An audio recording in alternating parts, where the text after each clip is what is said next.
Next, we're going to add in our internal walls. If we go to our wall tool, we can just go to our type selector and change the type. So if we just scroll down to wall partition, 12 plasterboard, 70mm stud and 12 plasterboard. Again, if you now open up the PDF 004 internal walls, you can follow along. First off, I'm going to go to my grid line C. My drawing method will be by line, constrained to height, first floor. My location on, I'm going to leave on for wall center line for now. Chain, yes. So I'm going to go from the center point of that column directly across and attach to the outer face. As you can see in the PDF, all of those walls are equally spaced between each other. So what we can do is just hover over the edge of that wall and we'll get a triangle, which is our midpoint. And same again, once we get the triangle, it's the midpoint. So they're all equally spaced. We can go over to the right hand side. So with the Revit, what we want to do is we just want to place everything first, and then afterwards we can come back and position it with more accuracy. So I'm just going to draw in roughly where I think everything is.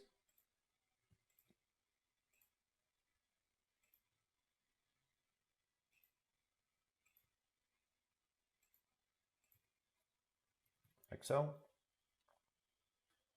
And then afterwards I can go in and make sure that those dimensions are correct. So first one here, the distance from the face of that plasterboard on the external wall to the face of the plasterboard of the partition is 2100. So if I select my partition, because I want to move my partition, if I select the external wall, my external wall will move. So I'll select my partition, the temporary dimension will appear, and you can see there it's 2137.5. So to adjust its position, I'll select the text, change it to 2100 and press enter. So this wall here is at the center point, same here. And so these walls here are 2000 down. So if I select my middle wall, you can see my temporary dimension is 2302.5. If your temporary dimension is snapping to the column like so, we can adjust its position. So with that blue grip, I'll click, drag and move it up to the face of the plasterboard and let go. Now I can change the text to 2000. And to change this wall down here, if I now enter 2000 here, it's going to move the wall that's highlighted. So you got to make sure that you select the correct wall before you move it. So I'm going to undo that. Now that we want to move this wall, I'll select this wall here, and now I'll change my temporary dimension and click away. So next I want to do this nice curved wall here.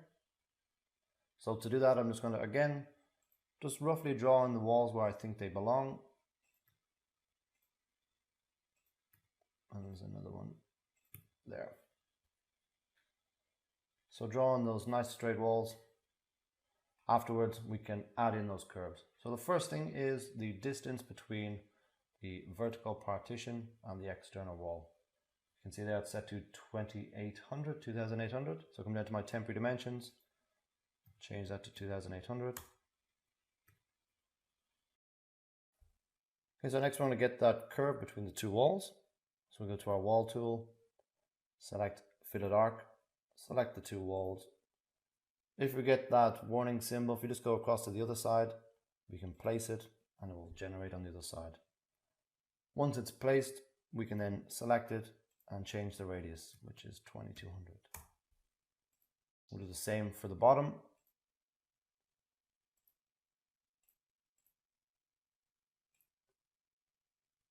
And select 2200. And that's how we generate those nice curves.